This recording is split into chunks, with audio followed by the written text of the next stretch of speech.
Hello, LinkedIn family, YouTube, and Facebook. It's InspireNation. Robert Murray here. You guys know me. Another weekly rundown with my friend Thomas Queter. Boo, boo, boo, boo. And we have a guest tonight, David Fight. He's an amazing guy. I'm going to go ahead and introduce you, David. What do you do? How are you doing? Hello, Robert. Well, thanks for having me on the show. And I am Thomas's deputy campaign czar. So I am the number two on the campaign, trying to keep his ass moving in the right direction and coordinating the team and working with the different directors in their volunteer roles and trying to get this thing moving. Beautiful, Yeah, that's beautiful, it's moving along pretty good. One might say it's rolling. I can appreciate that joke personally, for obvious reasons. Thomas, what's new this week? Tell us what's new.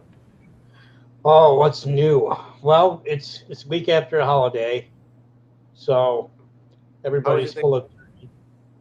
Um, we have another campaign meeting tomorrow. We've put our outreach director in action. That happened today, and it just occurred to me earlier today. We've done something like 9 fundraisers already. Nice. You're Trying to always think busy. of because some of them were online and some of them were in person. But we keep making money and spending money, and that's what it takes in politics, right? There's got to be a little bit more to that. Eh, That's what David's for. David, what else is good uh, about politics? Well, honestly, it really is. There is a lot of it that revolves around money, unfortunately, both when it comes to paying people for their time and energy, whether or not they were content creators or web developers or IT people, whatever it is. A lot of these people are doing, require professional level assistance on a lot of this stuff. It's not just volunteers. And so we need to be able to pay people for their time. Literature costs money. Event spaces cost money. Um, StreamYard costs money. So there's a lot of stuff that requires funding just to run a successful campaign, just to have the basics. We've been able to raise a decent amount thus far, at least enough to keep us running and to keep a lot of like the technical stuff, the back end stuff that we need funded. But we are going to need a lot more funding, especially as we start to onboard a field team and start working people full time. This is gonna require a lot of fundraising and a lot of support from LP across the country. This is not something that we can really fundraise just within district or even within the state. We're going to need everybody's help on this one. No, absolutely. And there's a couple of reasons for that. Um, Libertarians, we don't sell our votes. We don't sell our positions. We don't take huge corporate donations unless the donor is donating because they align with our positions. We don't sell out. Am I right on that, David? Unfortunately, it would make my job a lot easier if I could be just selling your votes to people. And that's what makes it tougher, right? um, but I look forward to it. It costs money to travel the district too, just Mhm. just for the candidate to do that. I enjoy doing that. I love doing public events. I love hearing about my constituents' problems and concerns, and it takes a fair amount of gas money to do that. Last cycle, I ran all over districts. I mean, we were going 4 or 5, 6, 7 days a week for months. And it takes money to do that. Um, Mhm. you know, a lot of candidates have the advantage of having their own seed money, right? Because they can donate their own money. That's something that I don't have the advantage of. I'm an average kind of person. I live on disability welfare. I'm not a millionaire's baby. I'm a farmer's baby. Um, and so I don't have the personal funds it takes, although I do put in as much as I can of my own money. I don't have the personal capital, right? I've never been allowed to. What I need to stay alive is dictated that I can't have the kind of job it takes to develop that kind of capital. Mm-hmm. So, I mean, I think David can speak better to why we need seed capital, money to start. Well, unfortunately, a lot of your team is in a similar situation as you are. None of us are rich millionaire babies, and everybody needs their bills paid. But yeah, to what I was talking about a little bit before, there's a lot of back end that needs funding to get just up and running. Events cost money, especially, and as does all of the infrastructure that we're building out right now, whether that's human infrastructure or tech infrastructure.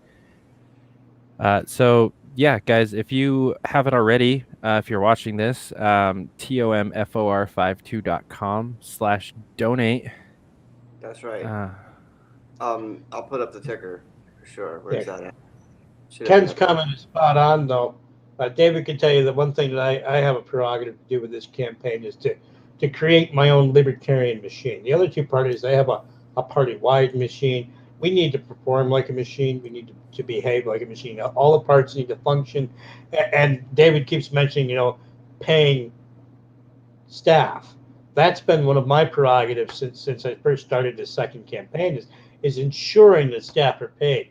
I had so many people devote their time and their energy and go unpaid last cycle. And I saw how it ran them down. They were passionate and they believed in me. A lot of them are still with me, but they need to be paid. The economy is taking a downturn. Um, Everybody needs money to live, including campaign staff. That's And right. I want to get the best out of my staff, and I know that one way to get the best out of somebody is to make sure they're compensated and happy. Yeah, it's important to know that what we do on this show every Monday for Libertarian Volunteerism, and yes, a lot of this campaign, a lot of help comes from volunteering, but there's that monetary portion that's really important because gas has got to go in the vehicles, and you have to do face to face, and you have to do things, beyond what I am aware of. But so, although we are promoting volunteerism, we also want, if you guys can help, definitely donate to Tom's campaign, tom52.com. Every cup of coffee helps, and he's rolling around in his wheelchair. So, yeah. So I just wanted to just press on that. Everybody's awesome. Thank you guys for showing up on Monday night. David, thanks for showing up again. yeah, my pleasure. Yeah. And to speak to what you were just saying, Tom, I think one of the biggest downfalls of libertarian campaigns is that we have for so long relied on volunteer work and worked with people that have a real job and they work a 9 to 5 or something like that. They work 40-50 hours a week for somebody else, and then they're volunteering 15-20 hours a week for a campaign. You can't run a campaign off of that. You can't have a part-time campaign manager. You can't have a part-time comms director. You can't have a part-time field director. You can't have a part-time field team. You need and you definitely can't compete against someone with 15 full-time employees if you're running off of a completely volunteer part-time team. It's just not going to happen. Not unless you have 10 times the staff as your opponent, which also is unlikely. So, we do get an awful lot of volunteers, and a lot of them do a little work, right? They have a few hours. And David makes an excellent point. There are a lot of positions that we need people dedicated more than just a few hours at a time. And there's a situation, as David pointed out, that they need to be compensated. That's a lot of time. That's a lot of work. It's a lot of taking away from their lives. Most people, when they volunteer for a cause, it's a few hours in a week, and it's not even every week. They volunteer the time they know they can afford. And with politics, unfortunately, the situation is you need more time. You need more dedication out of your people. And so you have to find a way to make it worth their while. And that's just as in any other market. If you need employees, you have to pay a fair market rate. Otherwise, nobody will work for you, or at least nobody that's quality. And I would like to announce, though, that I do currently have 4 paid positions on the campaign. We have done that well, and that's a start. And I want to move that up. There are a couple positions that need to be paid more money. They've been kind enough because they're passionate about me and my race, to volunteer the rest of their time and take it as a part-time job. But again, we need that to be full-time, and we need people to feel accomplished, right? And there's a lot of different things about accomplishment when you're doing things. If you're volunteering at a soup kitchen and you see all the homeless people going away with full stomachs, that feels like accomplishment. But when you're volunteering on a campaign, there's no guarantee of accomplishment. There's no guarantee your candidate will win. There's no guarantee that you will get anything out of it unless you're also getting a paycheck. And now think about when you've ever held a job.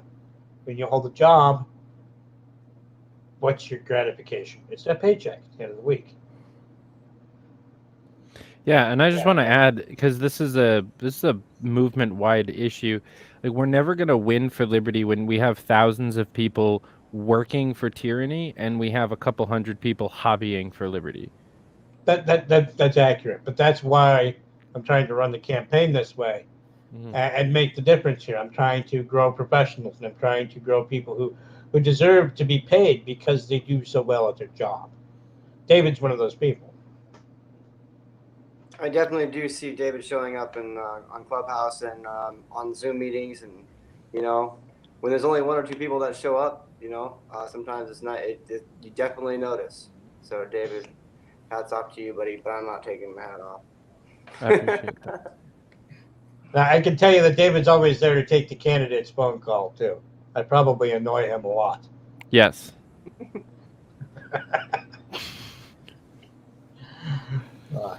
So, campaigns are interesting because you need money for so many different things. And in New York in particular, with our political structure here, if you don't have advertising, you're sunk. You need those radio ads. You need those TV ads. You need newspaper ads. We have a paid writer, so we're hoping to start pumping out some things into the newspapers that'll really get going. It's going to be fun no matter what. And yes, Patricia, money seeds. You spend money to make money.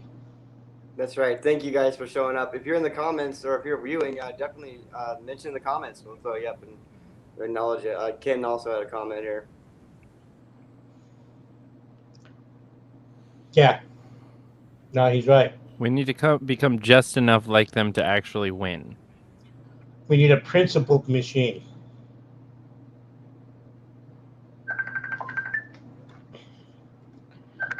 Sorry, somebody's trying to call me. That's what happens. You're a popular guy. Don't they know you're live? Come on. That's the wrong link, Ken. Who was that? We were going to have Jim Dayton on today, which he'll be coming next week, hopefully, probably. It's been a busy time for everybody, but that's why we just do this so everybody has a chance to come on and say hi. Everybody's part of the team, Like sometimes it puts unseemly, but sometimes you don't go anywhere without it. Just want to recognize those that are trying to show up and showing up. So Jim is doing some awesome stuff out where he's at. That's why we're having him on. I'm really excited about the stuff that he's working on. I as a person who was homeschooled, I think that homeschooling is somewhat the future, but the way that we're doing it now with the technological advancements and the movement of community schooling rather than homeschooling, I'm really excited about where the future of education might go. Definitely excited to talk to him about that, and he definitely, we could talk about it for weeks too. So I'm not even worried about burning the fire on that, because the more exposure we can get on something like that, that's just going to make a difference. So yeah, I was just talking to him last night, trying to figure out how at all I can help him out with that, because definitely it's great.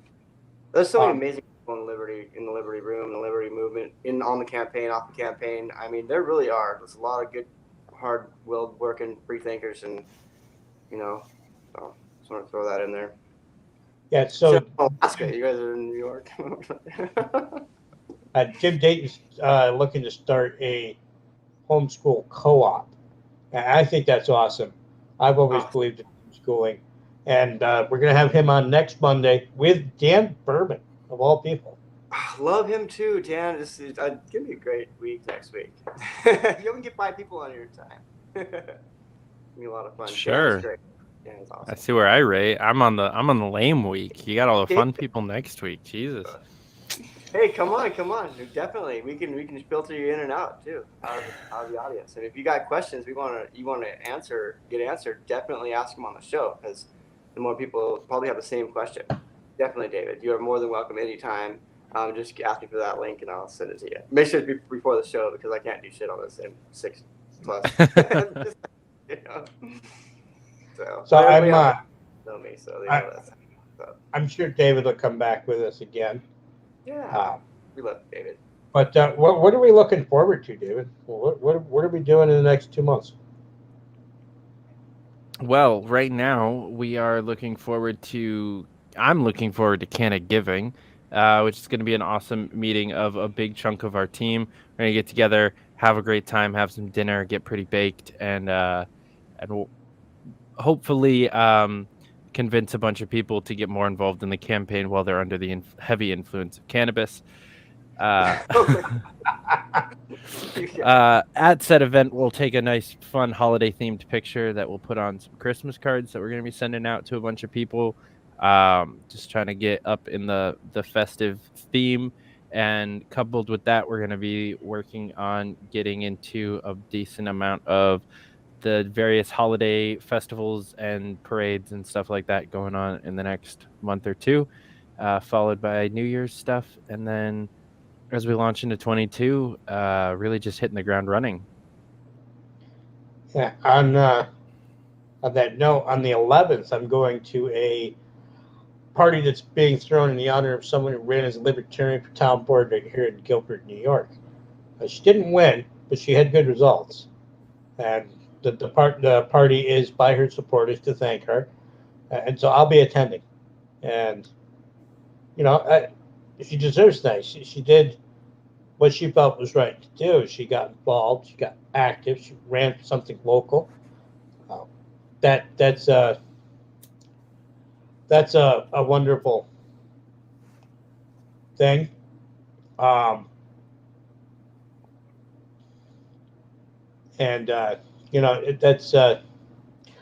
what I'm looking forward to, is congratulating someone for doing the right thing.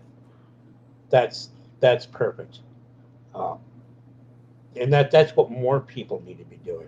That's another thing that I liked about running last time, is that I realized that I actually inspired a lot of other people to do something similar or to take action in some way.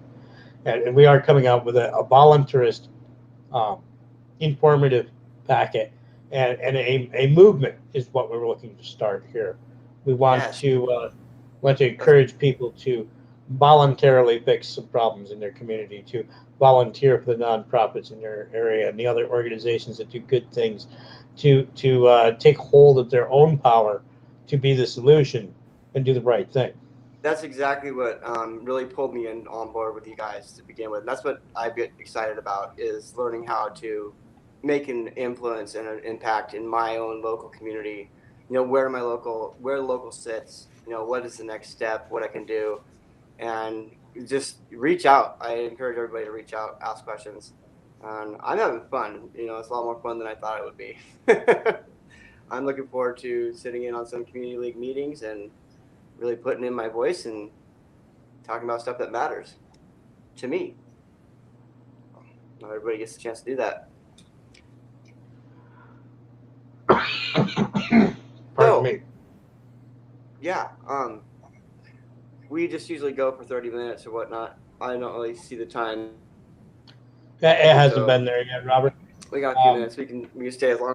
I'm looking forward to seeing what Patricia comes up with for local events. That's one of the tasks that we put her on, is to find all the local events in the area, put them on a calendar, and then we can see what we can coordinate to show up and be there and be a voice of some kind. We're talking about Patricia here in the audience here? Correct. Patricia Bertod? Yes. Yep. She's amazing too. David can probably speak to her with that. I can speak to what? Patricia, David. She's watching. Oh. Hi, Patricia. Hi, Patricia. Sorry, you cut out a little bit. My audio is a little funky on my end. Yeah.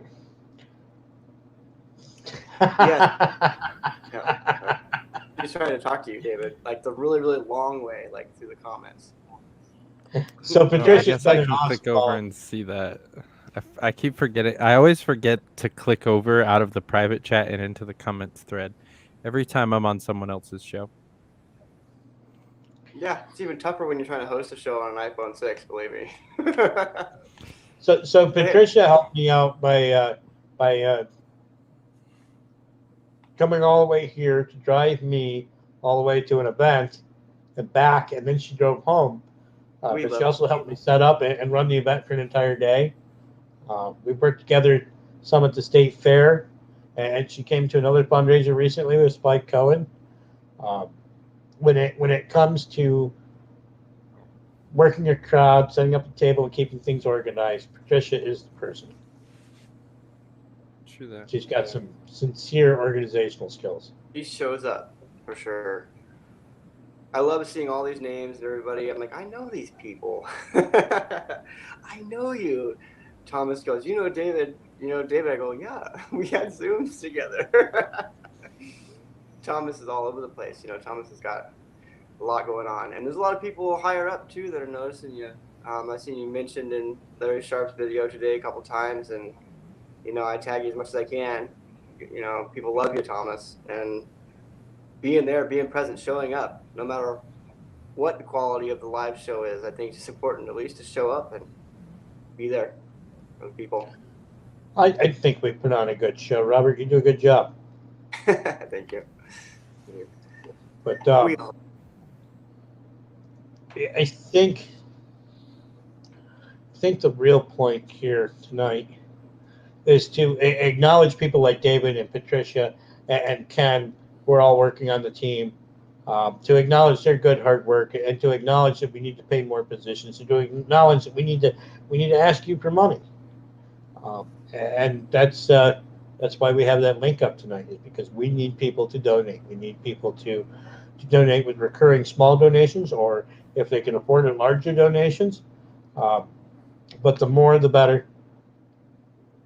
The more the better. We need that rocket ship, and unfortunately, that rocket ship is filled with money. Advertising is very expensive. That'll come down the road. We managed some last cycle, and it worked very well. I had everybody telling me they heard the radio commercials that we put out. In fact, I had a lot of people telling me they voted for me because of the radio commercials we put out, and that's interesting, and that tells me that we need more of that. David, how important is advertising in a campaign? I don't know. I haven't worked on a campaign that could afford it before. Well, I afforded it last time, so congratulations. You're working on one. I mean, we did it a little bit with Tulsi, but it was kind of hit or miss. We did some billboards. That was the main thing, but we put a lot more of our time and energy into like direct action on most of the campaigns that I've been involved in. But yeah, I mean, just competing on a legitimate level with the people that we're running against is important. People vote for the name that they've seen the most, and we need to make sure that that's us. Yeah, so last cycle, I took over 13,000 votes. My opponent beat me. He spent over $500,000. We spent $37,000. He spent most of his money on TV ads.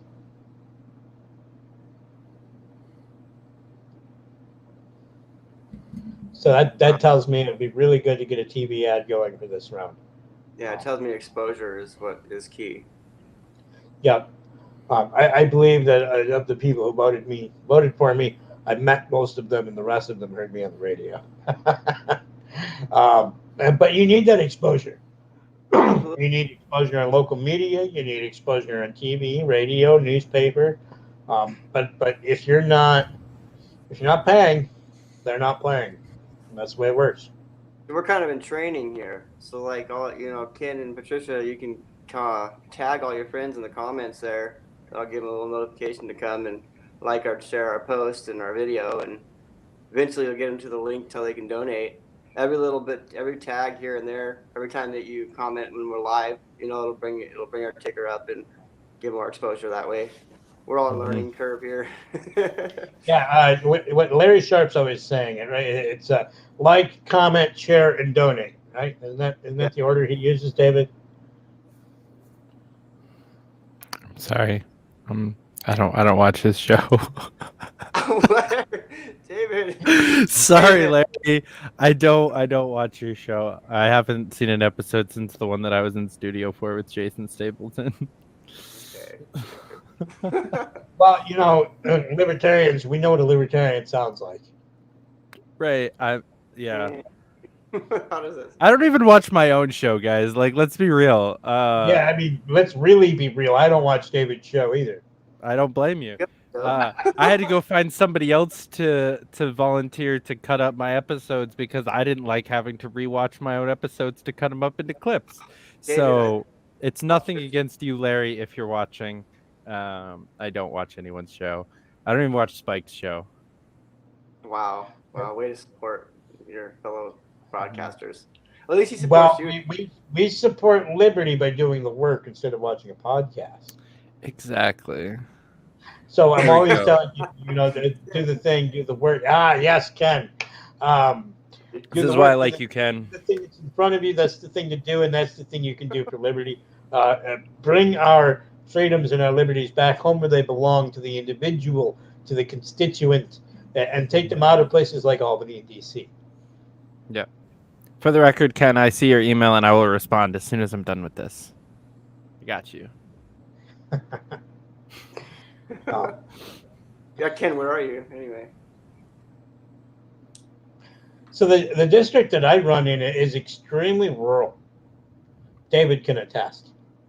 Fuck nowhere.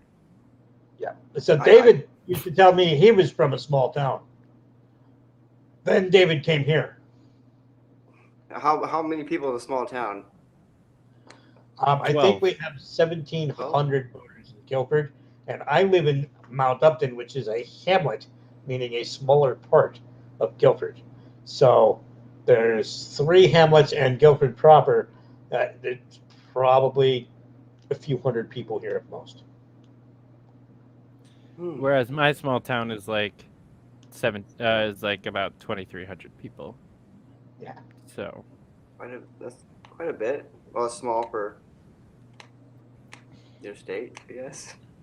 But being in a rural area. You're from Alaska. I don't want to. Your opinion on town size means nothing, bro. Really trying to get it here. I don't know if you knew this, David, but Robert is a town. Right. Yeah, Murraysville, Alaska. Yeah, population 1. Yeah, so back to my point. It's a very rural area, and we have a lot of farmers markets that happen. That's one of my favorite outreach opportunities. I am a farmer. It's also delicious. It is. You missed out in Syracuse there, David. I made lamb in the hotel room. So I got it from the farmers market. A lot. It was good. David should have been there instead of getting kicked out of a different event, but oh well. You live and you learn. Yeah. It was before that event. Oh my goodness! And you made a special turkey too, Tom. That really made me. That's going to be this coming weekend. That's Canada-giving. Oh, that has not happened yet. Oh wow! Not yet. Dang, I still don't think I'll make it. Cannabis has been legalized in New York now for private consumption, and little did Albany know that I've been a medical patient for 25 years. You infused the turkey, correct, Tom? Correct. That is what I will be doing. He's going to be infusing a turkey. We're going to get baked off a turkey, y'all. Y'all are, yeah. It's going to be great. In spirit. Okay. David's not going to move for a week. Well, all right. I understand. That's okay, though.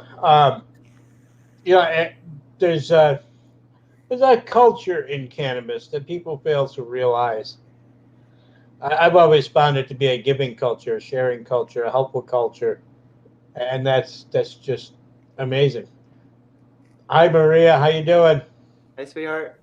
I'm gonna get her on my show sometime. She does not do live shows, but she's so sweet. She always supports everything I do. She's so nice. Oh. Hey, So, Thomas, one might call it a canna giving culture. yes, exactly. I was getting there, David. So everybody does a Friendsgiving these days as well, right? It's separate from the family holiday meal with your friends. And so my Friendsgiving is a canna giving this year. I get to give some cannabis-informed edibles as well as lots of places to take naps. We are fully set up for naps and overnighting. I don't believe in being reckless, so we are being very safe about everything. Um, and that's proper. That's also part of the culture, is to teach the way and to show people how to do things moderately and appropriately and in the most healthy manner. I've been involved in online groups for medicinal cannabis and treating yourself for years, and no one is more helpful than those groups, and they're full of doctors. They're actually full of doctors. Thank you. There's Thank you, Maria. I did have a good Thanksgiving. Yep. Go ahead, I Tom. hope everybody had a good Thanksgiving. Yeah. David, did you have a good Thanksgiving? I did. Yeah. Ooh, we got some echo going on here. Yeah, it's that big, gigantic mic in front of your face. No. No, I know that's not on my end. Oh, okay. I'm a pro. Just kidding. If anyone's seen my podcast, you know that technical difficulties is like a main component of it. A main component of your podcast? Yes, I would definitely So see that. Matt and Spike still won't let me on Muddied Waters Media, but my internet is not convinced that I'm not on Muddied Waters, and it acts like I am, and so it just decides to cut out randomly. Did you see the episode I was on last for Muddied Waters? I did not. Like we've already covered, I don't watch podcasts. Right. So I didn't watch it either. But they had just switched to a new streaming platform, and I was the test subject apparently, and they had lots of problems, and so I made a joke about the disabled guy being on the disabled podcast. Nice. Yep. They both fell off the screen laughing, so that's good. Sometimes we get echoes, but I mean, David, you're way up north New York, and I'm central New York, and Robert, you're in Alaska. I think that's stoplight. Yeah, I think that's pretty good communication, considering. Yeah, I'm super excited to be part of somebody's life. Remember when it had to be a corded phone? What'd you say? No. Oh yeah, that's right. I'm kidding. I actually don't. I actually do. I'm not that young, but.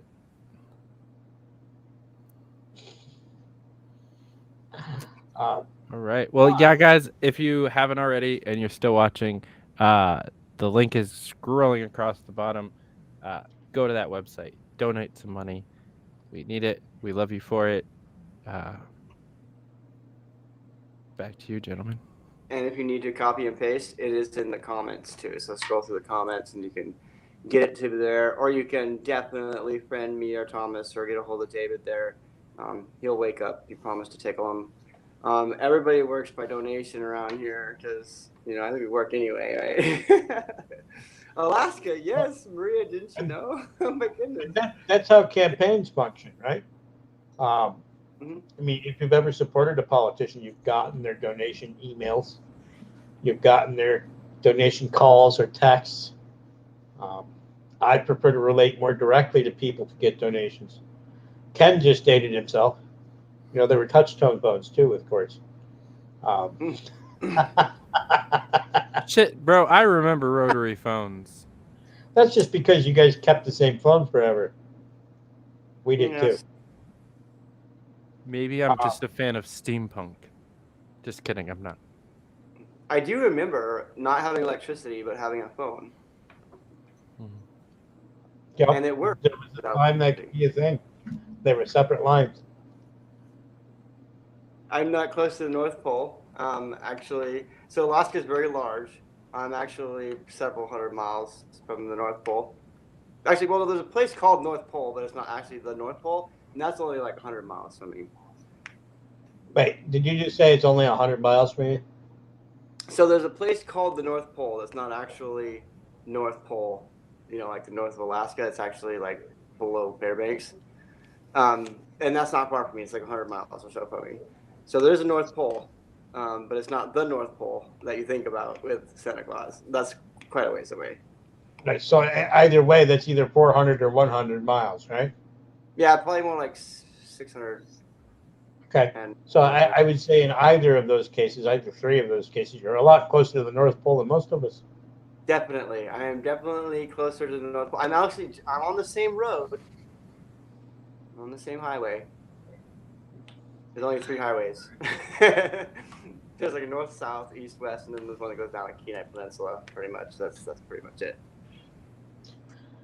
Well, I have to move on with the evening and finish up some work Yes. before I finally get to go to bed I in love 3 or 4 more hours. and you. Robert, thank you again. Bye, Maria, and everybody that came to visit in the comments. Until next week, love you guys. Hit us up, tom52.com. Bye-bye. Okay, ending. We're going to finish our bowl. Wait, end first.